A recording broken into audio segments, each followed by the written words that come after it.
ये सब देश के लोगों तालियां बजाओ, हर्षित होकर ईश्वर की जय जयकार करो।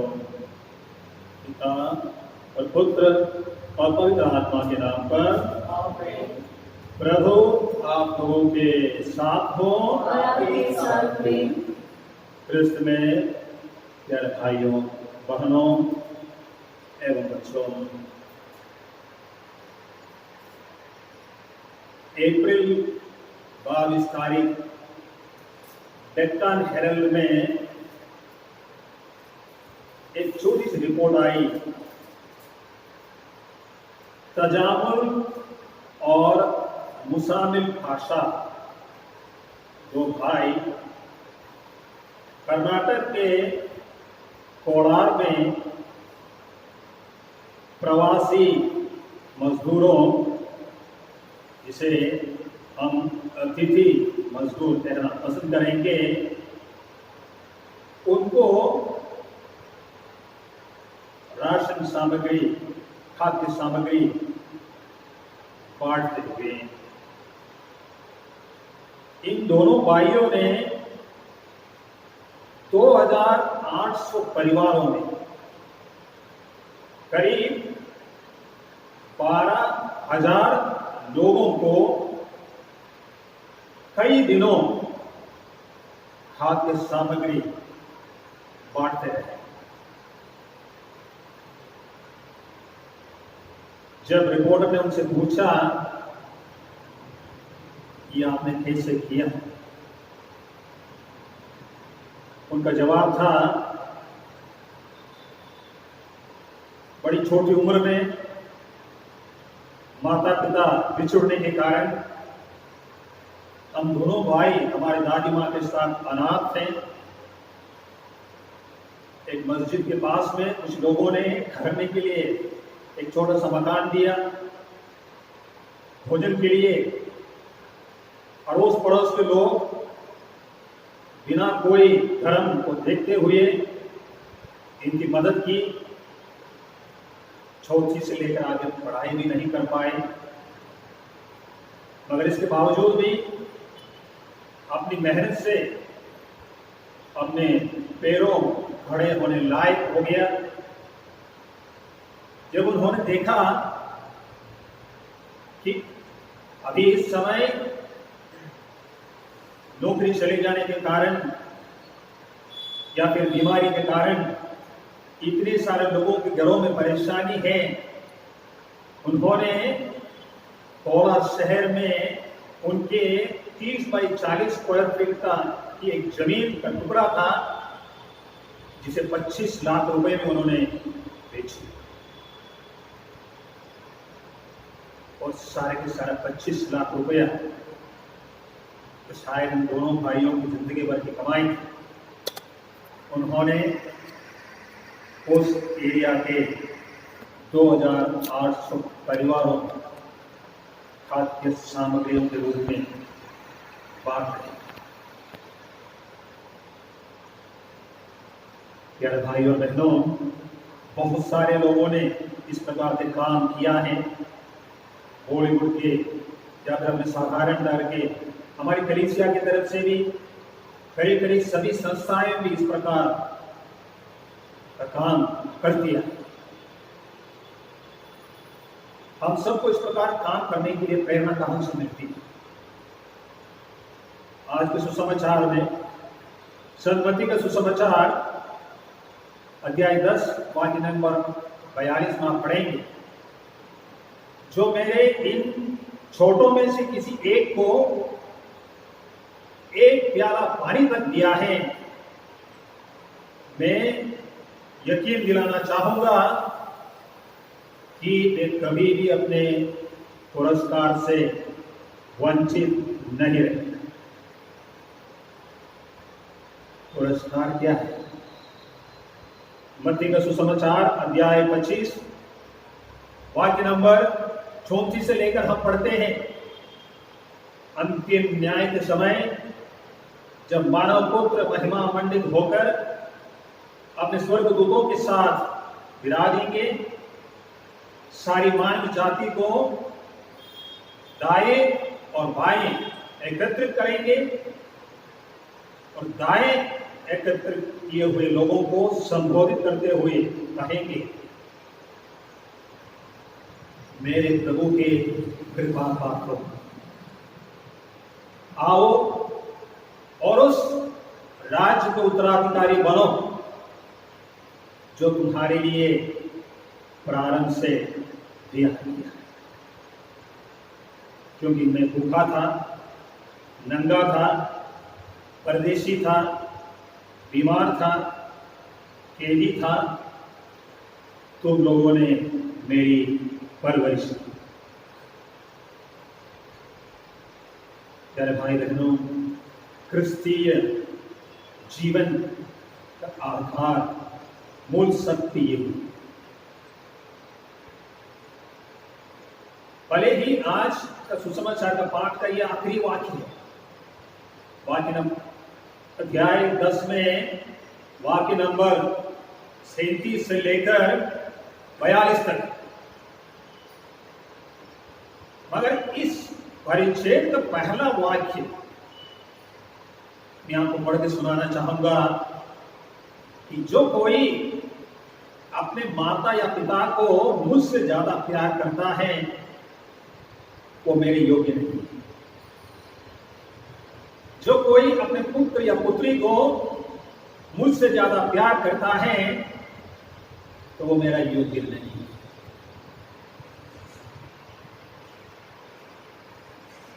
मुझे मालूम है ये वाक्य सुनकर आप इतने खुश नहीं हैं। क्या बोलूं, आप अपने माता पिता को प्यार नहीं करेंगे, अपने पुत्र पुत्रियों को प्यार नहीं करेंगे। प्रत्युत्तर के रूप में आप मुझसे ये भी पूछेंगे, फादर जी आपने तो 10 आज्ञाओं हमको सिखाते हैं, चौथी आज्ञा क्या है? माता पिता का आदर करना, ऑनर योर पेरेंट्स। ये क्या बोलता? घबराइए मत, इसका समानांतर वाक्य लूकास का सुसमाचार अध्याय 14 वाक्य नंबर 26 में है।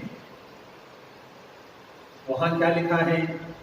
अगर कोई अपने माता पिता, भाई बहन, पति पत्नी या किसी को भी बहिर नहीं करेंगे, यानी नफरत नहीं करेंगे, तो वो मेरे योग्य नहीं। The word used is, if you do not hate your father, mother, brother, sister, or son or daughter, you are not fit for me.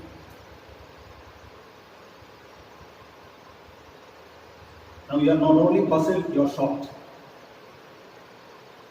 मत्ती के सुसमाचार में हमने सुना, मुझसे ज्यादा इनको प्यार करे तो मेरा योग्य नहीं है। लूका सुसमाचार में क्या लिखा है? अगर इन लोगों से तुम नफरत नहीं करते हो, इनसे बैर नहीं करोगे, तो तुम मेरे योग्य नहीं। ये बात सुनकर काफी लोग वास्तव में चकित हो गए। उसी अनुच्छेद के आखिरी वाक्य में हम यह पढ़ते हैं कि जब तुम इन छोटों में से किसी एक को एक प्याला पानी तक देता है तो तुम कभी भी पुरस्कार से वंचित नहीं रहो। आइए इस पवित्र मिशा की शुरुआत में प्रभु का यह वचन समझने में हमें प्रभु की आत्मा की कृपा दी। बहुत सारे ऐसे भाई बहनों को, माता पिताओं को, पति पत्नियों को हमने देखा है जो भूखे हैं, प्यासे हैं, बीमार हैं। शायद हमने ज्यादा उनके लिए कुछ किया नहीं। आइए समय हम प्रभु से क्षमा याचना करें और प्रभु का कथन सही रूप से समझने के लिए, आत्मा की कृपा के लिए प्रार्थना भी करें।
सर्वशक्तिमान ईश्वर हम लोगों पर दया करे और हमारे पाप क्षमा कर हमको अनंत जीवन प्रदान करे।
प्रार्थना करें। हे ईश्वर, तेरी अपूर्व कृपा से हम तेरे पुत्र पुत्रियां बनकर ज्योति की संतान कहलाने लगे हैं। हम भ्रम के अंधकार में न पड़े बल्कि सत्य की ज्योति में सदा निवास करें। ऐसी कृपा कर हमारे प्रभु और तेरे पुत्र यीशु क्रिस्त के द्वारा तो ईश्वर होकर तेरे तथा पवित्र आत्मा के साथ युगायुग जीते और राज्य करते हैं। आमीन।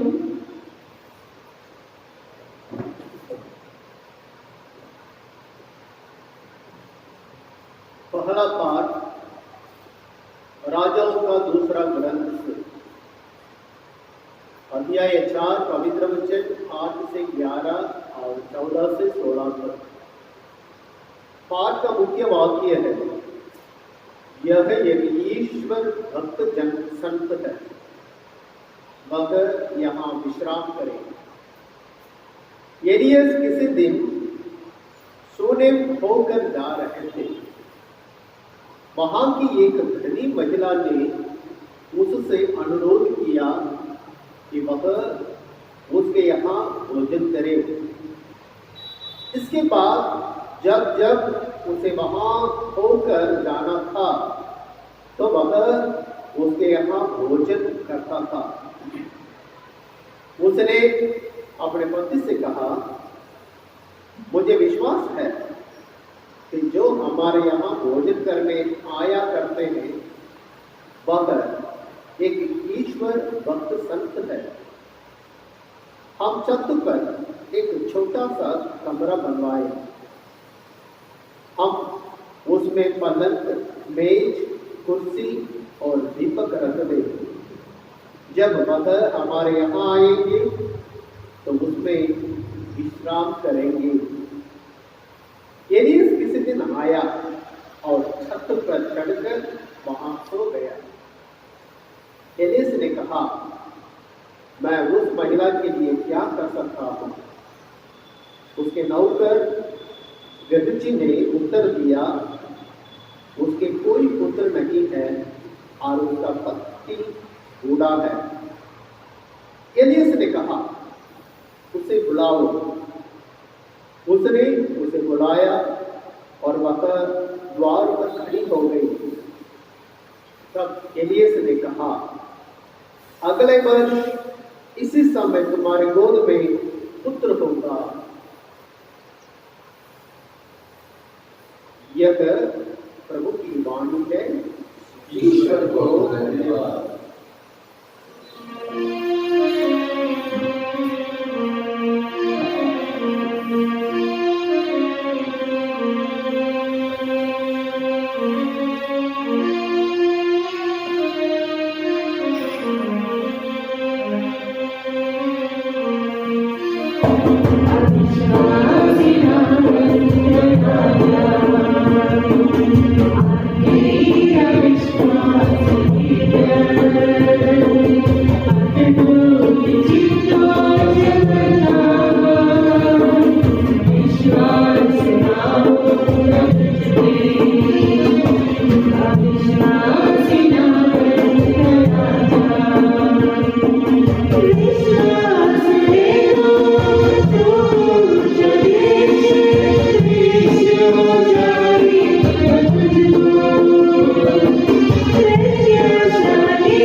दूसरा पाठ रोमियो के नाम संत पौलुस का पत्र, अध्याय 6 वचन 3 से 4 व 8 से 11। पाठ का मुख्य विषय, हम मसीह की मृत्यु का बपतिस्मा ग्रहण कर उनके साथ इसलिए दफनाए गए हैं कि हम भी एक नया जीवन अपनाएं। आप लोगों को यह शिक्षा मिली कि यीशु मसीह का जो बपतिस्मा हम सबों को मिला है वह उनकी मृत्यु का बपतिस्मा है। हम उनकी मृत्यु का बपतिस्मा ग्रहण कर उनके साथ इसलिए दफनाए गए हैं कि जिस तरह मसीह पिता के सामर्थ्य से मृतकों में से जी उठे हैं, उसी तरह हम भी एक नया जीवन जिए। हमें विश्वास है कि यदि हम मसीह के साथ मर गए हैं तो हम उन्हीं के जीवन के भी भागी होंगे, क्योंकि हम जानते हैं कि मसीह मृतकों में से जी उठकर फिर कभी नहीं मरेंगे। अब मृत्यु का उन पर कोई वश नहीं है। वह पाप का हिसाब चुकाने के लिए एक बार मर गए और अब वह ईश्वर के लिए जीते हैं। आप लोग भी अपने को ऐसा ही समझिए, पाप के लिए मरा हुआ और यीशु मसीह में ईश्वर के लिए जीवे। यह प्रभु की वाणी है। ईश्वर को धन्यवाद।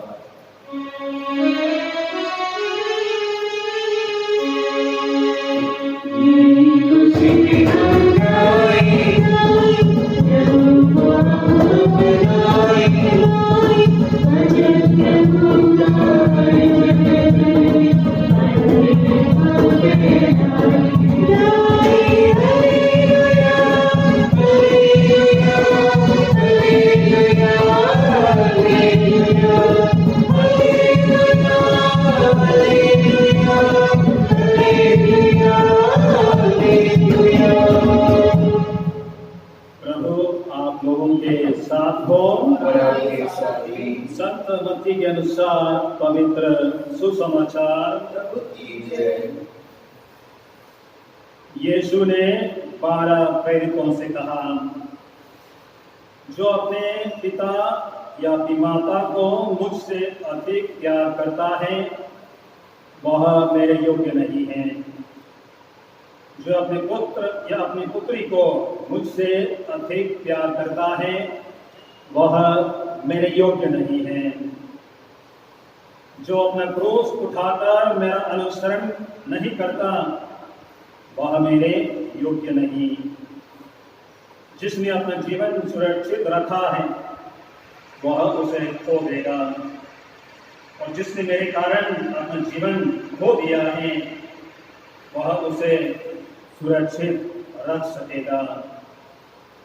जो तुम्हारा स्वागत करता है वो मेरा ही स्वागत करता है, और जो मेरा स्वागत करता है वह उसी का स्वागत करता है जिसने मुझे भेजा है।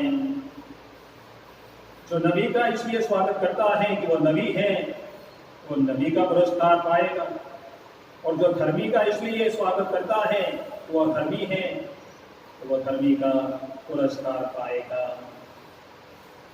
जो कोई इन छोटों में से किसी को एक प्याला ठंडा पानी भर इसलिए पिला दे वो मेरा शिष्य है, तो मैं तुम्हें विश्वास दिलाता हूं कि वह अपने पुरस्कार से वंचित नहीं रहेगा।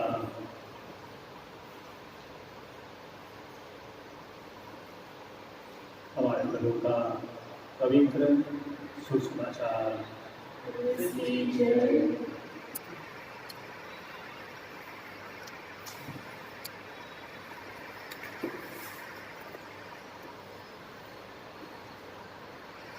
पवित्र बाइबल विशेषकर प्रभु यीशु मसीह के दृष्टांतों को, वचनों को पढ़ते समय अक्सर आप देखेंगे दृष्टांतों में हमेशा एग्जैजरेशन, हाइपरबोल, जिसको हिंदी में हम देख सकते हैं अतिशयोक्ति का इस्तेमाल करते हैं। किसी एक बात को लोगों के दिलों में घर पर रखने के लिए अच्छे से अच्छे पंडित लोगों का इस प्रकार अतिशयोक्ति का इस्तेमाल अक्सर हम पढ़ते हैं। पवित्र बाइबल में भी कई दृष्टांतों में अशरफियों का दृष्टांत, एक अशरफी एक व्यक्ति एक जिंदगी भर कमाने से भी बड़ी रकम है, 5000 अशरफियों की बात होती है। ये तो कभी इंसान किया पूरे गांव एक शहर भी नहीं कमा पाते।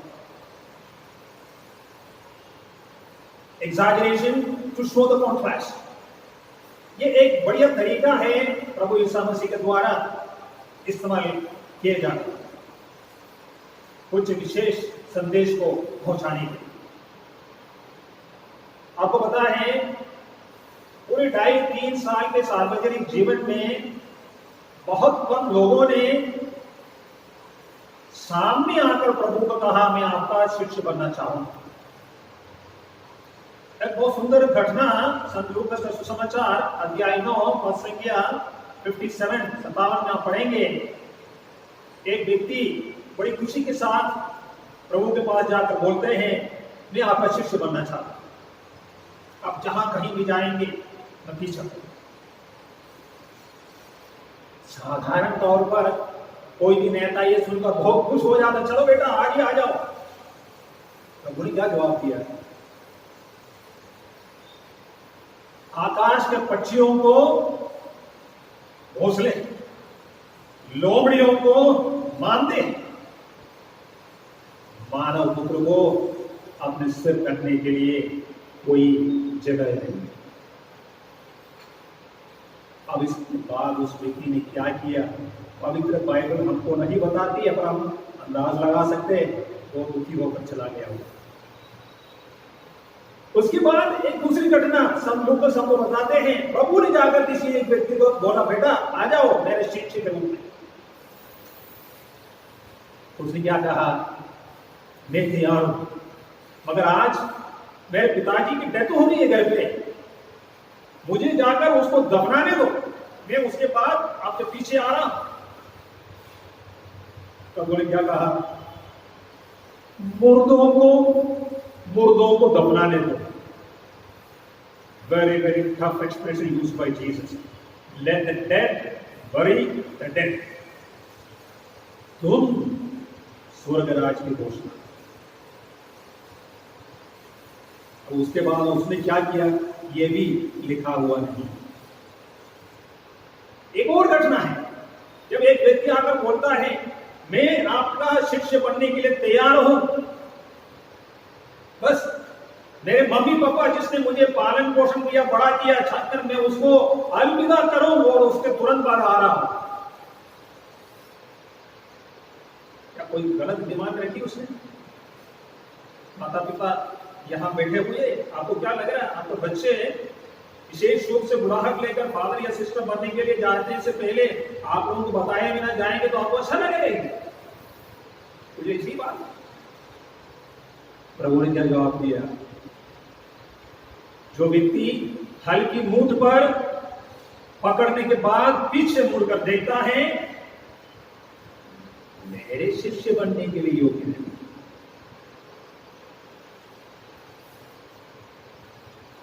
प्यारे भाई और बहनों, केवल आपको कोई उदाहरण में बता रहा हूं कि ईसा मसीह अपने वचनों में किस प्रकार इस प्रकार एक तरह का एक्सट्रीम व्यूज रखते हैं, मगर इसके पीछे मंशा है। अगर तुम मेरा शिष्य बनना चाहे तो फिर तुम्हारे लिए प्राथमिकता मैं और मेरे वचन होना चाहिए। प्रभु और प्रभु की संहिता, अगर इसको तुम प्राथमिकता देना चाहो तभी तुम मेरे शिष्य बन सकते हो। संसार में किसी भी दूसरे व्यक्ति, चाहे तुम्हारी पति हो, पत्नी हो, लड़का हो, लड़की हो, और तुम्हारा पोजीशन हो, कुछ भी हो, किसी भी अन्य चीज को तुम प्राथमिकता दोगे तो तुम 100% मेरे शिष्य नहीं बन सकते। ये सब लूका का सुसमाचार में हम पढ़ते हैं। तो इसी परिप्रेक्ष्य में आपको लूकस का वो वचन भी देखना है जहां ये लिखा है, अगर तुम अपने माता पिता, पुत्र पुत्रियां, भाई बहनों को बैर नहीं करेंगे तो मेरे योग्य नहीं। और इसी परिप्रेक्ष्य में हम मत्ती में जो लिखा हुआ वो पढ़ेंगे कि तुम माता पिता और अपने भाई बहनों को मुझसे ज्यादा प्यार करोगे तो मेरे योग्य नहीं।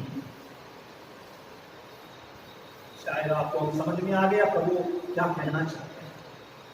प्रभु के कहने का मतलब ये नहीं कि आज के बाद सब एक दूसरे को बैर करेंगे, नफरत करेंगे। स्वयं प्रभु ने ऐसा नहीं किया है। वो भी एक छोटा सा लड़का के रूप में एक माता पिता के अधीन में रहकर 30 साल तक ईश पुत्र होने के बावजूद भी बाहर निकलकर किसी भी चमत्कार का काम नहीं किया, सार्वजनिक जीवन शुरू नहीं किया।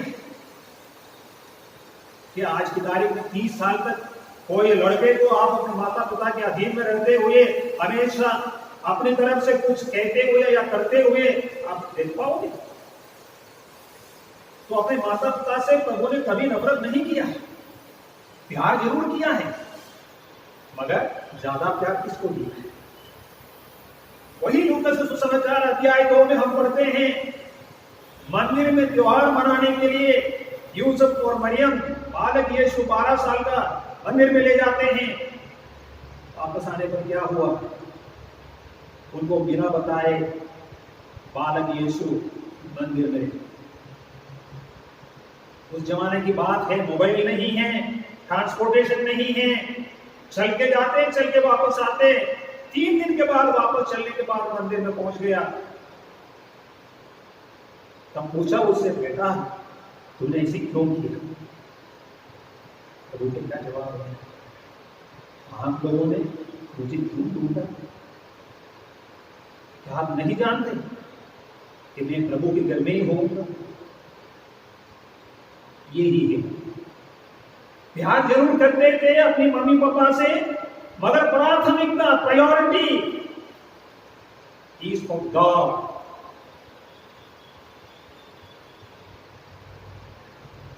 आज का जो अनुच्छेद भी हमें इसी परिप्रेक्ष्य में देखना है, अन्यथा हम सबके मन में बहुत चिंताएं पड़ेंगी।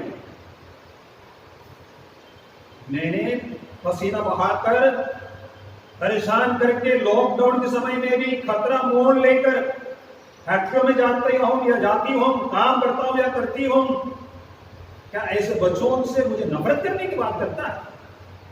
ऐसी बात नहीं। एग्जैजरेशन, एक दूसरी बिंदु आपके दिलों में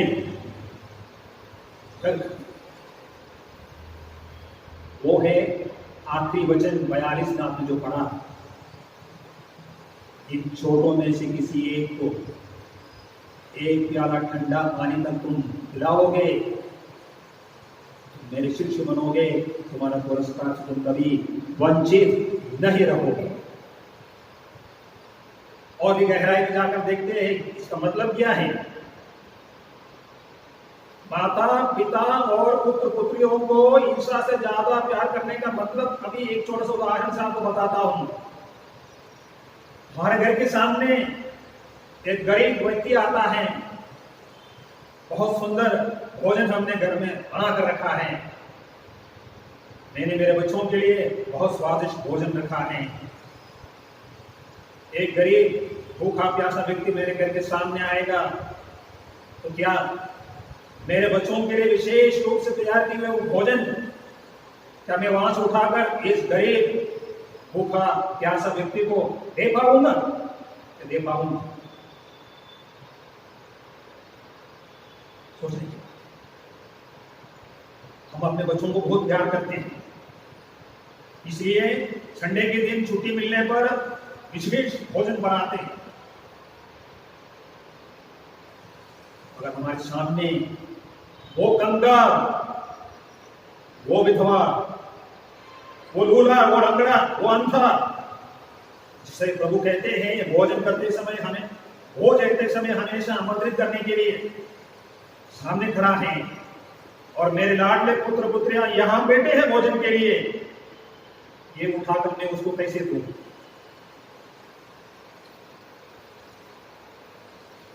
संघर्ष, आत्म संघर्ष वहां पैदा होना चाहिए।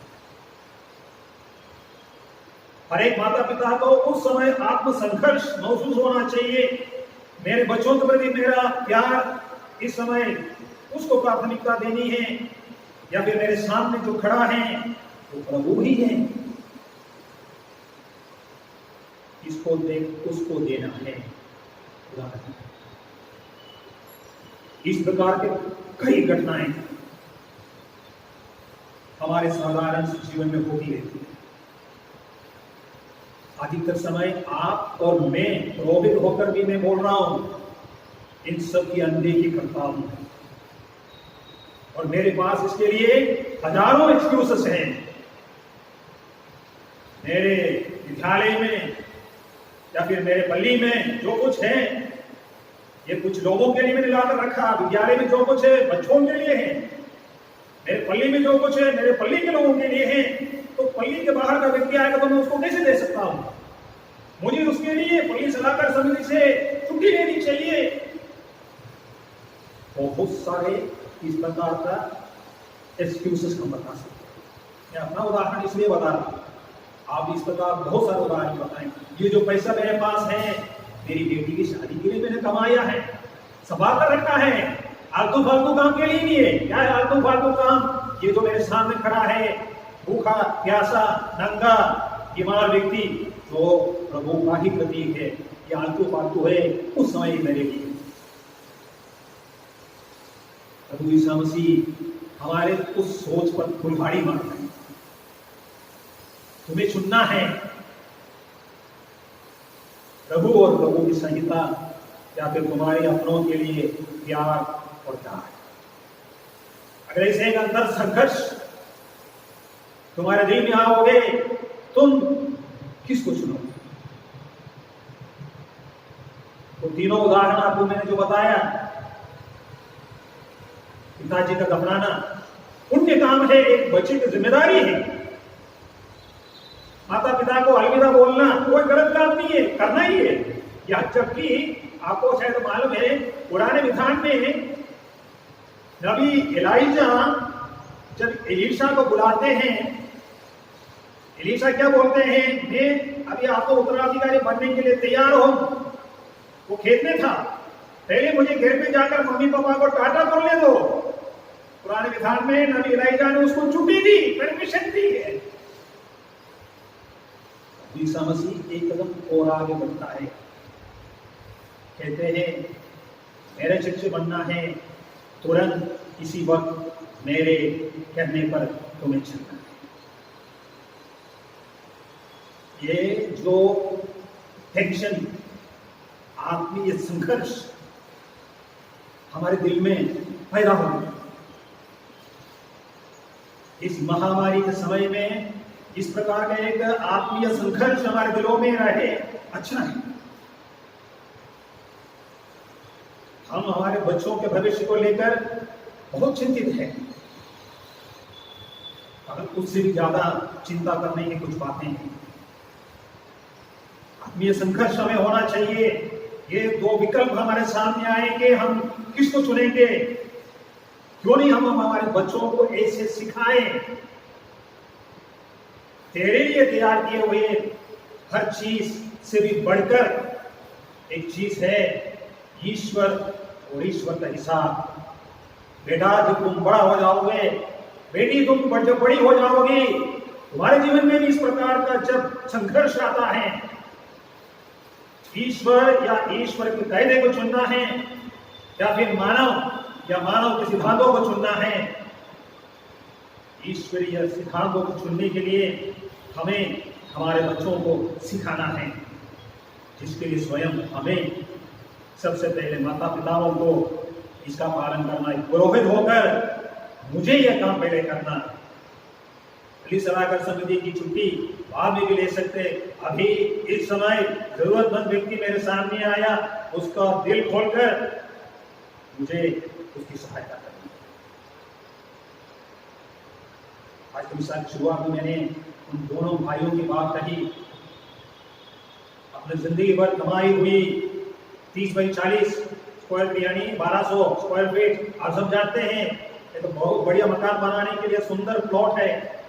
शहर में 25 लाख कीमत वाला प्लॉट है, बेच दिया और ऐसे लोगों के लिए बात किया कि दोनों कोई क्रिस्तान नहीं है, पर ईसा मसीह के संदेश को अक्षरशः पालन करना,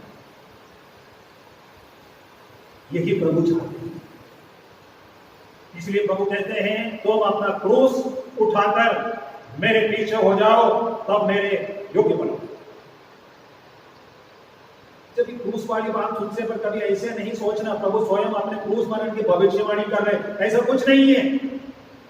प्रभु अपने मौत की भविष्यवाणी नहीं कर रहे। क्रूस मरण उस समय रोमी साम्राज्य में सबसे अभिशप्त मौत है। पुराने विधान में हम पढ़ते हैं वो व्यक्ति अभिशप्त है, cursed is a man who is hanged on a cross। अभिशप्त है वो व्यक्ति जो क्रूस पर टंगा जाता है, यानी अपमान का चिन्ह है, मौत का चिन्ह से बहुत ज्यादा अपमानित मौत का चिन्ह है। और रोमन संहिता के आधार पर जिसको क्रूस पर मौत की सजा मिलती है उस व्यक्ति को ही स्वयं क्रूस होकर उस जगह पहुंचनी है जहां पर उसके क्रूस की मौत की सजा दी जाती है। प्रभु ईसा मसीह के साथ बाद में यह घटना हुई है और प्रभु का यहां कहने का मतलब क्या है? मेरे प्रति किसी भी प्रकार का मान झेलने के लिए तुम्हें तैयार होना चाहिए। अपमान झेलने के समय आने पर और मुझे मेरा परिवार है, परिवार की इज्जत है, बच्चों की इज्जत है, मैं इस समय आगे नहीं बढ़ूंगा बोलकर अगर तुम पीछे हटोगे तो वो कहते हैं तुम मेरे फिट नहीं हो, योग्य नहीं। मेरे भाइयों बहनों, हमारे अंदर मन में छूने वाली बातें हैं आज के पवित्र सुसमाचार द्वारा प्रभु के ये वचन। प्रभु का हिस्सा प्रभु का दे दो, सीजर का जो है वो सीजर का दे दो, ईश्वर का जो है ईश्वर। कभी भी ईश्वर को जो देने का है उठाकर सीजर को नहीं। प्रभु का कहने का मतलब यही है, हमारे क्रिस्तीय होने के नाते हमारे जीवन में प्राथमिकता प्रभु ईसा मसीह और ईसा मसीह के नियमों पर होना चाहिए, जो केवल एक ही नियम पर आधारित है, ईश्वर को प्यार करो। और उसी का ही दूसरा भाग है अपने पड़ोसी को अपने समान प्यार करो। पड़ोसी प्रेम के आगे हमारे पारिवारिक प्रेम कभी भी बाधा नहीं होनी चाहिए। Let our concern for our families never become a hindrance for loving, for forgiving our neighbor। हमारे परिवार के प्रति हमारे लाड और प्रेम हमारे पड़ोसी के प्रति प्यार करने के लिए, उसकी गलतियों को माफ करने के लिए कभी भी एक बाधा नहीं होनी चाहिए।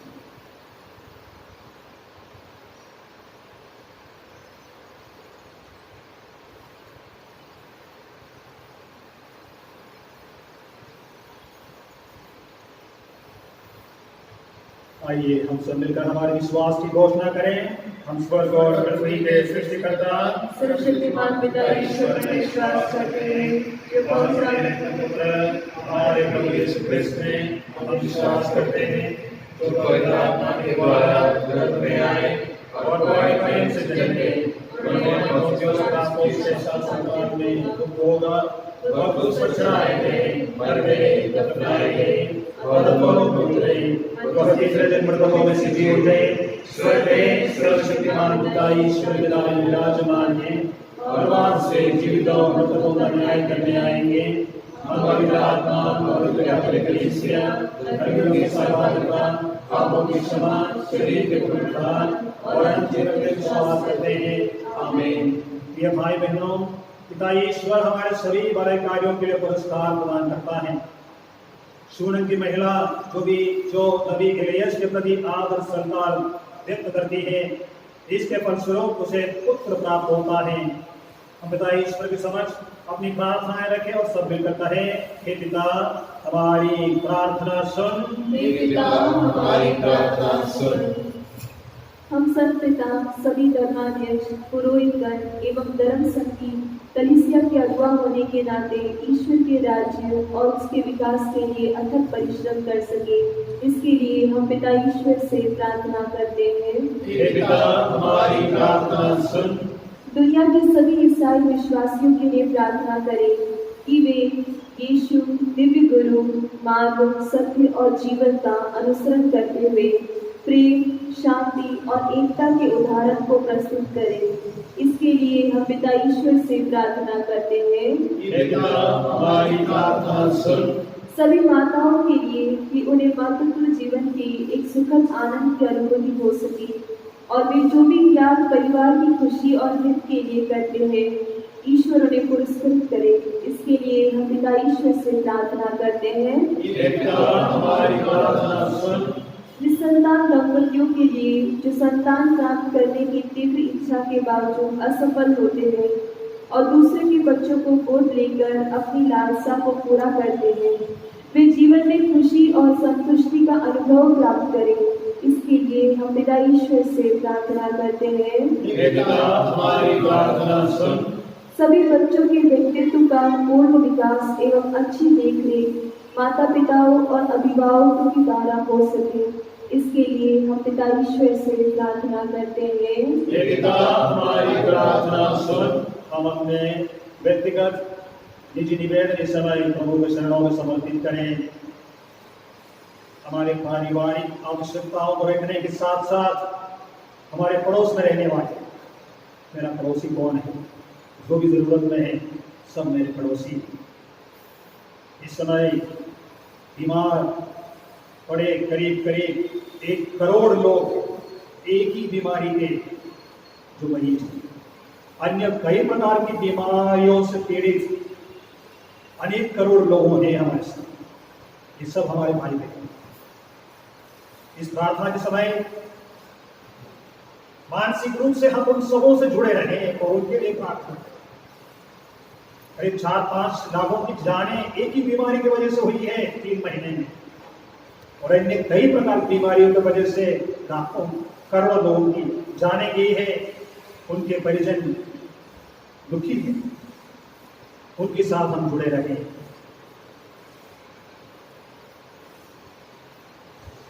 प्रवासी मजदूर या फिर हमारे देशी मजदूर, अतिथि मजदूर कहना हम पसंद करते हैं, उनके परिवार में शायद उनके चूल्हे जलते नहीं होंगे। इसे हजारों लाखों करोड़ों लोग हमारे देश में अकेले हैं।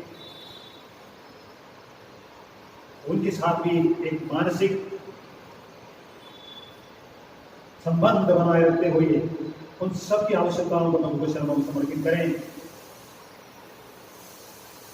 प्रभु हमारी आवश्यकताओं को सुने, हमें आशीष प्रदान करें। हम ये प्रार्थना करते हैं प्रभु क्रिस्त के नाम पर, आमीन।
ईश्वर तो अपने सामर्थ्य से दयापूर्वक संस्कारों को फलप्रद बनाता है।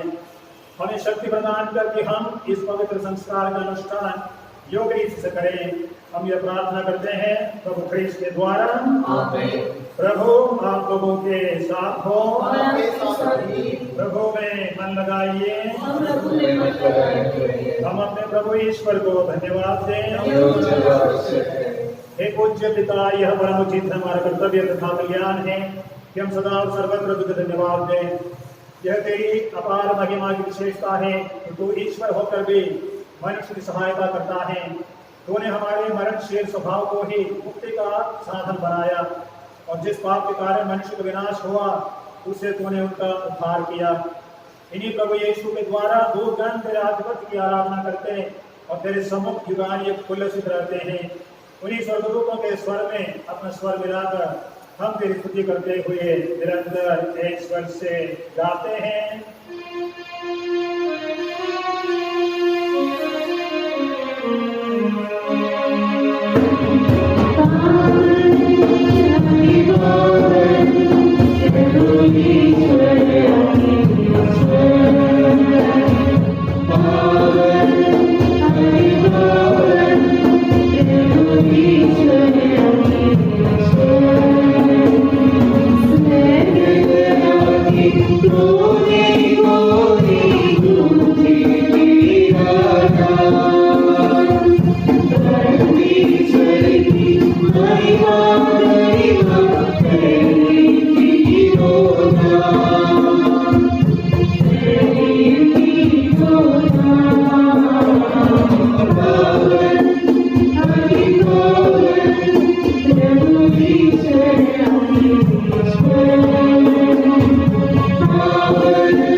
तू वास्तव में पवित्र है, सारी पवित्रता का स्रोत है। हम तुझसे निवेदन करते हैं कि उपहार अपने आत्मा के मन पर पवित्र कर दे कि हमारे प्रभु यीशु ख्रीस्त का शरीर रक्त बन जाए। जिस रात को यीशु स्वेच्छा से मृत्यु के लिए सौंपे गए, उन्होंने रोटी ली, तुझे धन्यवाद दिया और रोटी तोड़कर उसे अपने शिष्यों को देते हुए कहा, तुम सब इसे लो और खाओ, यह मेरा शरीर है जो तुम्हारे लिए बलि चढ़ाया जाएगा।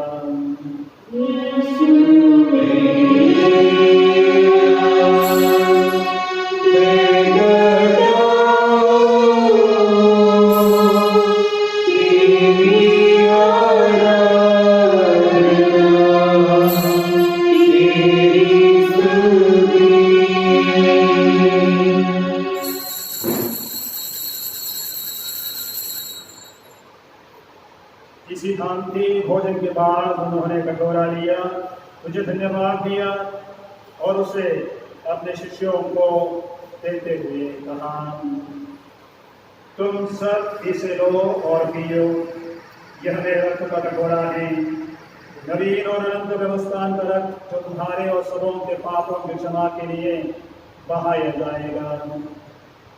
तुम मेरी स्मृति में यह किया करो।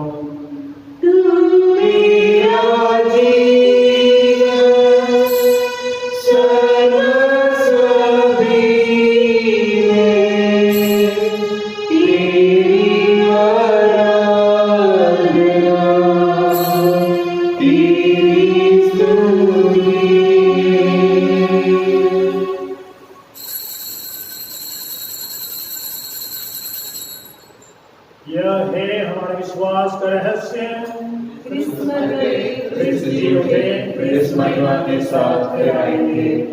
हे परमपिता, यह आज्ञा मानकर हम अपने प्रभु की मृत्यु और पुनरुत्थान की स्मृति में तुझे जीवन की रोटी और मुक्ति का कटोरा चढ़ाते हैं। हम तुझे धन्यवाद देते हैं कि तूने हमें अपने सम्मुख उपस्थित होने और अपनी सेवा करने का सौभाग्य प्रदान किया है।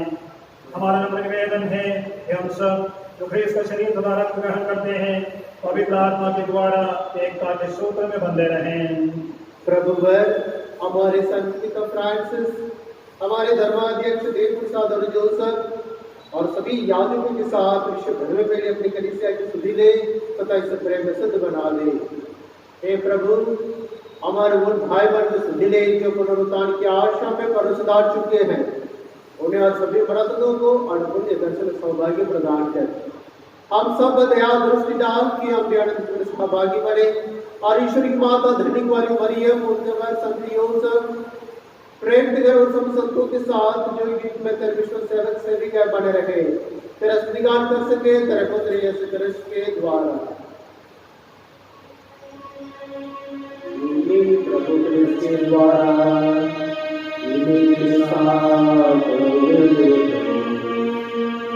सर्वशक्तिमान पिता ईश्वर पवित्र आत्मा के साथ तुझे समान तथा महिमा दुकाने मिलती रहती है।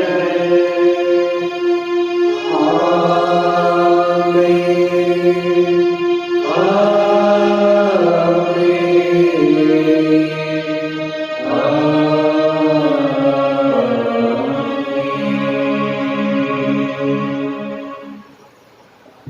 आइए हम सब मिलकर पिता ईश्वर से प्रार्थना करें जैसे हमारे प्रभु ने हमें सिखाया है।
सभी बुराइयों से हमें बचा और जीवन में कृपा पूर्वक शांति प्रदान कर हम तेरे दया से सर्वपाप से दूर और अविमुक्त से सुरक्षित रहे और उस दिन की प्रतीक्षा करते रहे जब हमारा मुक्तिदाता यीशु क्रिस्त पर प्रकट होकर हमारी मंगलमय आशा पूरी करेंगे। क्योंकि तेरा राज्य, तेरा सामर्थ्य और तेरी महिमा निरंतर तक बनी रहती है। हे प्रभु यीशु क्रिस्त ने अपने प्रेरितों से कहा है, मैं तुम्हारे लिए शांति छोड़ जाता हूँ, अपनी शांति तुम्हें प्रदान करता हूँ। तू हमारी पापों पर नहीं अपनी कलीसिया के विश्वास और दृष्टि डाल और उसे शांति का प्रदान कर देगा।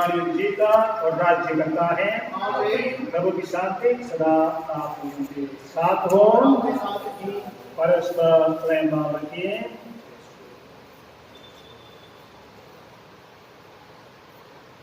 ईश्वर के मैंने संसार के पाप हम पर दया कर। ईश्वर की मेहर ने जो संसार के पाप लेता है, हम पर दया कर। ईश्वर की मेहर ने जो संसार के पाप लेता है, हमें शांति प्रदान कर। हे प्रभु यीशु क्रिस्त, हम तेरा शरीर तथा रक्त ग्रहण करने वाले हमारे विचार और मन का कारण न बने, बल्कि तेरे दया से हमारा तन मन सुरक्षित और स्वस्थ रखें। देखिए, ईश्वर का मेहर जो संसार के पाप भर लेता है। धन्य है हम जो प्रभु के भोज में आज बुलाए गए हैं। हे प्रभु ने इस योग्य नहीं हूँ कि आप मेरे यहाँ आए, हिंदी से सब कह दीजिए और मेरी आत्मा सही हो जाएगी। इसका शरीर और अनंत जीवन के लिए हमारी रक्षा करता रहे। आमीन।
हे मेरी आत्मा प्रभु को धन्य कर, मेरे अंदर का सर्वस्व उसके पवित्र नाम का जय गान करें। हम प्रार्थना करें। हे प्रभु, इस याद में जो बलि चढ़ाया गया है, यह हमें जीवन प्रदान करें। इसके प्रभाव से हम तेरे साथ अटूट प्रेम में संयुक्त रहकर जीवन में स्थायी फल पैदा भी करें। यह हमारी प्रार्थना है प्रभु क्रिस्त के द्वारा। आमीन। प्रभु आप लोगों के साथ हो। और आपके साथ भी। सर्वशक्तिमान ईश्वर पिता, पुत्र और पवित्र आत्मा आपको आशीर्वाद प्रदान करें। आमीन। आप विदा लें। प्रभु की शांति साथ रहें। ईश्वर को धन्यवाद। सूचनाएं। हमारे पल्ली के सेंचुरी का रेनोवेशन का काम प्रगति पर है। समय मिलने पर आप लोग भी आकर देख लीजिएगा। कुछ दिन पूर्व हमारे भिलवाड़ा में सभी धर्म के नेताओं के साथ, कलेक्टर के साथ बात हुई है। अगले महीने में धर्म स्थलों का खुलने की संभावना है। सरकार की तरफ से जो भी शर्तें रखी हैं, मास्क पहनने की, सैनिटाइजर यूज करने की, दूरियां बनाए रखने की और छोटे बच्चों को घर में रखने की और 65 साल के लोगों को भी आराधना स्थल में नहीं लाने की बातों पर हमने दस्तखत भी करके दिया है। अब जयपुर से जब आदेश आएगा तभी धर्मस्थल खुलेंगे सारी शर्तों के साथ, जिसका पालन भी हमें अक्षरशः पालन करना है। तो संभावना है अगले रविवार को हम यहाँ ओपन चर्च में आपसे मिलने के लिए, मगर पाबंदियां और शर्तों के साथ, अगर जरूरत पड़ेगी तो मैं के बदले में 2 मिसा रखेंगे। लोगों का आना बहुत क्रमबद्ध ढंग से होना भी है, सीमित भी होनी है। जब घोषणा सरकार की तरफ से हो जाएगी इसकी सूचना आपको हम दे देंगे। आशा करता हूँ कि आप सब काम करने के लिए जाते समय या फिर सफर करते समय अपना एवं दूसरों का ख्याल भी रखते होंगे। जय यीशु। धन्यवाद।